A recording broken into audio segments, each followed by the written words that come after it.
Hey guys, welcome to my video. I'm going to be talking about some of the ways I plan to use Obsidian to achieve my goals in the future and also as a personal database. Now, I'm sure some of us have been in existential situations where we just don't know where we're headed in life. Though it can be exciting, it is scary sometimes. Or is it just a me thing? Anyway, today I'm gonna be throwing myself into the soon to be filled with AI slop platform of YouTube and hopefully inspire you to have your own knowledge database, which is what I'm using Obsidian for. So, this is one of my first videos here, by the way, and feel free to leave me with your feedback, whether it's positive or negative. I previously utilized Obsidian when studying at uni, but I always got carried away with plugins. I then swapped to Notion in the end, but now I'm just gonna be sticking with Obsidian because I really like the customizability. I am an iPhone user though, so unfortunately, the only way I can access my vault is through iCloud. On the bright side, Obsidian uses the Markdown format, which is cross-platform, so I can just download my notes and edit them on another Markdown editor and then retransfer them to iCloud. So let's get back to the main reason why I made this video, which is achieving my goals. Despite my growth throughout my time in Hong Kong, moving here from Malaysia, I feel like I've reached a slump, and I want to rekindle that spark in me. I think progress tracking would help with this significantly. It seems that every time I want to start incorporating something, I don't get it done unless I have somewhere to write it down and take accountability. I believe that having one place for this makes it really easy, and that's why I'm using the Canvas plugin over here, as I have a centralized location for all my useful info at a glance, and this is similar to what I did at uni, which actually let me show you how I did it at university before I partially moved to Notion. So this is how my dashboard looked like in uni. And yeah, I had to remember to cover up my passwords. I don't recommend you keep your passwords like this. But anyway, my Obsidian vault is extremely disorganized, as you can see over here. I do want to have a new start for this. And I also installed a lot of plugins, and I always forgot to deactivate a lot of them, so every time I opened the app it would just take ages, and it was pretty irritating. Obsidian is able to have my notes in a regular markdown format, but I can also write down my math equations here using LaTeX. So you just utilize the $sign and you type out your equation in LaTeX, and LaTeX is really easy to learn. So you can just have all of this info, and it makes it pretty easy for that. I mainly utilize this to type out important things as well as hand in my homework files, because you can export to PDF, which is something I really liked. So another thing would be the ability to utilize code blocks, which it just combines code blocks into your markdown files. And you can see this from my Java notes that I have over here. But you can do something similar for other coding languages as well. So, unfortunately, during my final semester, I made the move to Notion. And I thought it would be beneficial, solely because of the fact that I can access it on the web. But I didn't feel like it was super intuitive to me. Yes, I did have a nice looking dashboard. Notion still did lack some of the functions that I needed. So for instance, it was pretty difficult for me to have a graph view, which is something I really liked. And I also couldn't make my own graphs through my tables.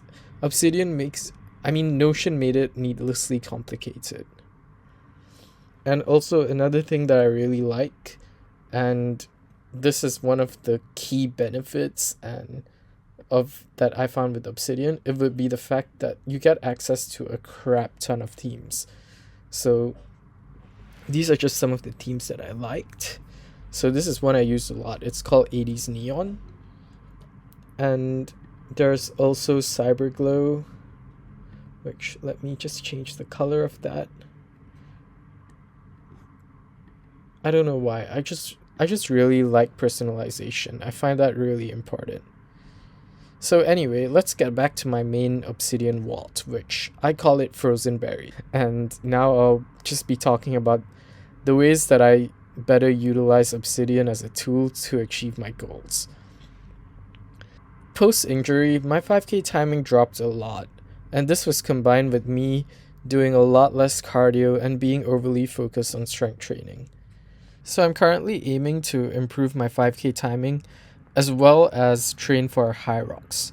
So I think that if I run a 5K really easily, I can definitely do a lot better in high rocks. And right now, I just want to be much better at running whilst not looking skinny fat.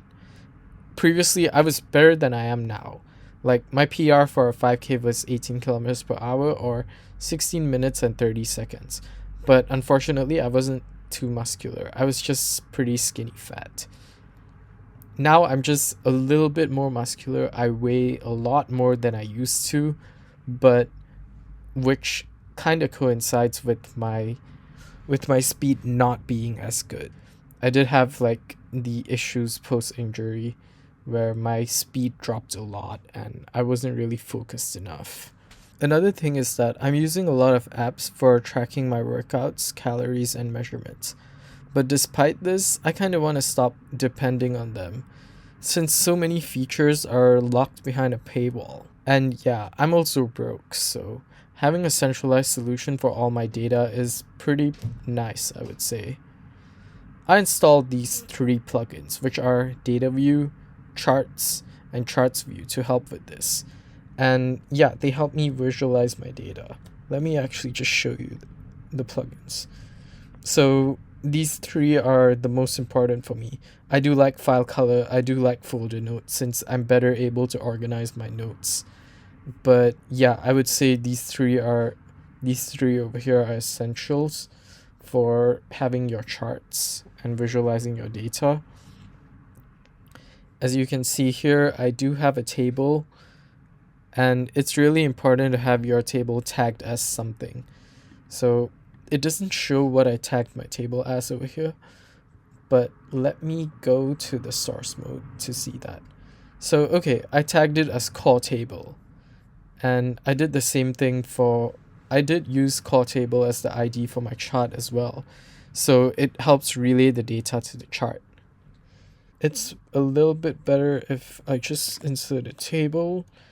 I'm just gonna make this easier to understand. So let's call this X, let's call this Y. I want to insert a chart. So I would do 3 backticks and chart, and then type would be line, and you also need to remember to insert a table ID, which I'm gonna be calling this table 1. ID would be table 1. And then your chart will be rendered. And yeah, your dynamic chart will be displayed. But definitely read up on the documentation for Obsidian, because there's quite a lot of info on there that is pretty useful, to be honest. It genuinely helped me a lot, and I still have a lot more to learn about Obsidian, as yeah, right now I would say that it's been so long since I've used this program, and I've forgotten a lot of things. And yeah, that is the end of the video. I hope you enjoyed it, and please reach out to me if you have any comments. I would love to attend to them. Anyway, thank you and have a nice day. Good night.